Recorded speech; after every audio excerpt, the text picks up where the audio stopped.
女孩被一群官二代扒光衣服，放在桌子上肆意虐待。他们给女孩拍了上百张照之后，还拿出杀害她全家的照片让女孩欣赏。看到家人的惨状，女孩悲痛欲绝，而这群太子则在欢声笑语中又给女孩打了一针兴奋剂。这时，他们的老大穿着雨衣走了过来，在他眉清目秀的外表下，隐藏着更加变态的心。他轻轻拂过女孩的脸颊，还露出了一道意味深长的笑，接着拿起鱼线从女孩的脖子下穿过，然后开始用力拉扯。女孩想要反抗，但在这些畜生面前，也只不过是最后的挣扎。鱼线已经勒进了血肉，而她依旧面无表情，直到鲜血喷到脸上，才露出一丝享受的模样。女孩连眼泪都没流出，就离开了这个人世。而在此之前，这群太子还虐杀了她全家，甚至连她7岁的妹妹都没放过。当警察赶到命案现场，只看到满墙鲜红和那惨不忍睹的尸体。族长老李将现场的照片拿给领导，可他却对此嗤之以鼻，还劝老李不要多管闲事儿。显然他知道凶手是谁，但对方的高度岂是他们所能忤逆的？老李还想说点什么，但领导直接拿出命令书，让老李带着手下去化肥厂当保安。可即便如此，老李还是没能逃过报复，他的几名手下全被割喉，而他自己勉强捡回了一条命。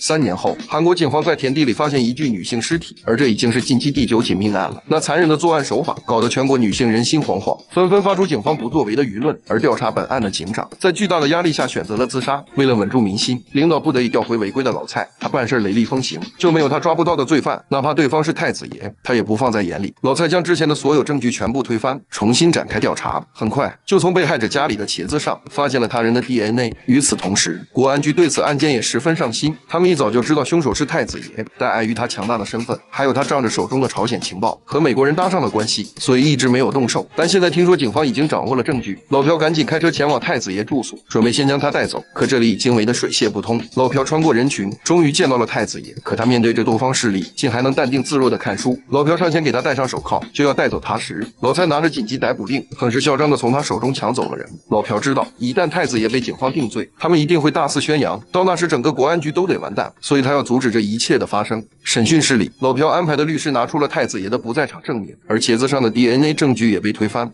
저희가 취미 삼아 주말 농장을 합니다. 뭐 오이도 기르고 가시더든지.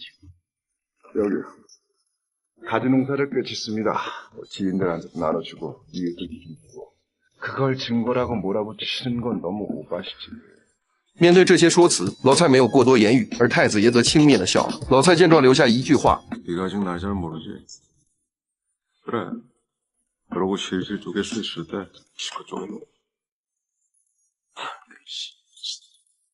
显然，老蔡势必要将太子爷绳之以法。既然证据不足，那就继续调查。他们找出了太子爷住所附近的全部监控记录，开始寻找蛛丝马迹。而另一边的国安局也没闲着，警方在调查太子爷，他们则在暗中监视警方。在经过32小时的不间断筛查，终于在监控画面中发现了太子爷的身影，然后东拼西凑，彻底粉碎了律师口中的不在场证明。老蔡将证据摔在太子爷面前，一边翻看一边咒骂。可面对铁证如山，太子爷依旧面不改色，仿佛这世上就没人动得了他。官二代浑身是伤的跪在地上，一脸惊恐地看向前方。只见一个黑衣人踩住他的同伴，然后抡起铁锤，朝着脑袋狠狠砸下。听着那仅此一声的惨叫，官二代低着头瑟瑟发抖。等他缓过神来，黑衣人已经站在了他的面前，他双手合一，颤抖着向对方求饶。黑衣人没再动用武力，只是把他带上车，让他打了一通电话，然后丢下他扬长而去。这时，他的身边出现2辆黑色轿车，死里逃生的他再次被人掳走。官二代蹲在角落，一碗泡面还没吃完，他就被戴上手铐，成为了连环杀人犯的替罪羊。国安局并不担心他会多话，因为他的老大是太子爷，能为他顶罪又何尝不是一种荣耀？警局领导明知这一切，但还是接受了替罪羊。即便警官老蔡再愤愤不平，但也无能为力。而就在他满肚子火没地儿撒时，竟然发现家里来了不速之客。他拿起棒球棒，一脸轻松地走到客厅，沙发上坐的正是之前的黑衣人。他扔出一沓照片，上面全是被虐杀致死的女性。定睛一看，这才发现他是3年前死里逃生的老李。而老李之所以找到他，就是要为死去的手下报仇。这时，老蔡接到电话，国安局要带走太子爷。他匆忙赶到，见对方已經走出門口，老蔡上前質問，卻發現太子爺竟然在笑。氣憤的老蔡將他按在車上，他依然在笑。 사람이 죽을 때 무슨 소리 내는 줄 아니? 특히 그 엠나들이 죽어갈 때 내는 소리들. 그 아파할 때 내는 시름소리가 말이야. 아, 그 소리 진짜.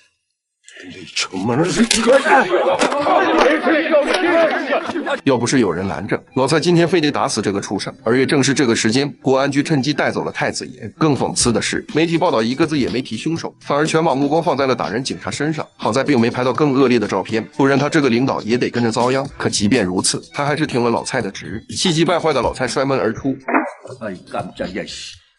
明知凶手就在眼前，可他却无能为力。想起老李曾告诉他，太子爷的政客老爹已经落马，现在根本不用惧怕他，但他身上还有美国人想要的情报，所以只能老李暗中办他。当时老蔡没有同意，可现在他想同意也没有了权利。相比于警局乌烟瘴气的环境，太子爷坐在国安局安排的酒店里，很是惬意。这时，一名女特工走了进来，看着他那诱人的脖颈，再看看手腕上的武器，他那颗变态的心又一次跳了起来。明明都有个好爹，那为啥富二代比不过官二代呢？因为官二代变态起来连他爹都害怕。这位眉清目秀的太子爷已经虐杀了20多名花季少女，而如今他的政客老爹已经落马，但他丝毫没有感到害怕，因为他的手中还有美国人想要的情报，所以在他戴着手铐的情况下，依旧敢对看押他的女警产生邪恶的想法。当国安局的老朴发现情况后，女警已经奄奄一息，而太子爷竟然还露出了笑容。老朴见状再也忍不了了。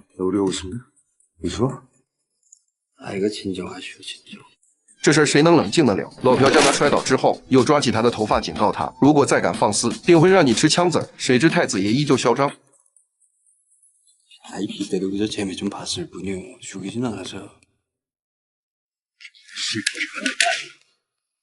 아! 其实老朴早就看他不顺眼了，若不是他背后有美国人撑腰，上级不让动他，他早就是一具尸体了。与此同时，被革职的警官老蔡接到老李的情报，传言太子爷在香港也虐杀了2名女性。他连忙前往警局的档案室，发现其中一个受害者正是韩国国民，并且还找到了一段太子爷露脸的虐杀录像。另一边，国安局已经准备将太子爷交给美国人，而就在他们临走时，老蔡带着人推门而入，他不仅拿出了逮捕令，还播放了那段视频。整个大厅的人都看愣了，就连保护他的美国人都咽了口唾沫。这下铁证如山，老蔡上前给他戴上手铐，然后还不忘嘲讽一番。참 맞다. 야, 광일아. 그러고 보니까 말이야.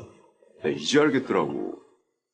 네가 왜 막, 피해자들 거기에 이상한 것들 쑤셔놓고 그랬는지. 광일이 너, 안서지. 뭐? 이거, 그런 거 아니야? 被当众戳了软肋，太子也不是吃素的，但在老蔡面前完全就是个不行的弱鸡。在一顿暴揍之后，太子终于落网，可本以为能够结案了，但万万没想到，当老蔡带着人来到警局，门口早就站满了人，他们就像是铜墙铁壁，阻挡着老蔡继续办案。他给领导打电话让他放行，但被无情拒绝。这世道究竟是怎么了？为什么都在包庇这个变态杀人魔？一气之下，老蔡准备直接将人送去法院，可路上就接到了法官的电话，现在事态严重，就连他们也不敢牵扯其中。老蔡对这个世界彻底失望，而太子则在车上悠闲地吹起了口哨。这时老朴赶了过来，他递给老蔡一根烟，说他也希望将太子绳之以法，可他身上有美国人想要的情报，并且他那落马的老爹好像又要站起，咱们多一事不如少一事，让美国人带他去其他国家，他一走也就不会再发生惨案了。虽然很是不情愿，但当下也只能这么办了。老蔡将手铐钥匙给了出去，可太子刚获自由，转身就把美国人踢进车里，抢走了他的配枪，势必要重新找回属于他的尊严。제이도! 샹간나 새끼야!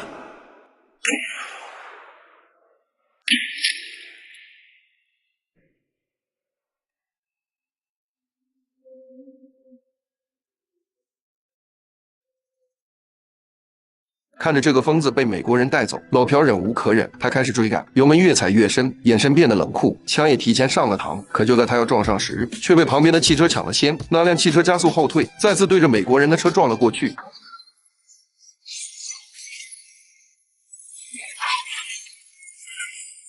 太子看到对面车上下来的老李，第一次感受到了恐惧，这是他曾经杀过但没杀死的人。老李二话不说，打碎车窗之后，将太子拽出去就是一顿重拳。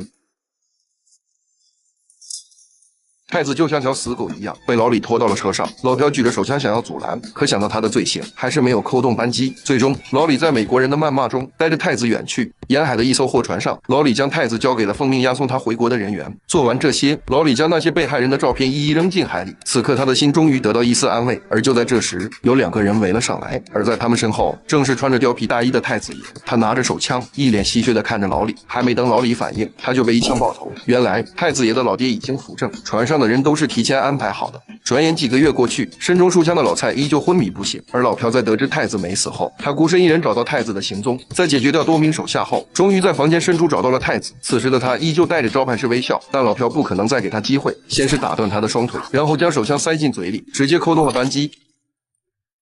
最后，老朴割下他的狗头，送给了他的美国爸爸。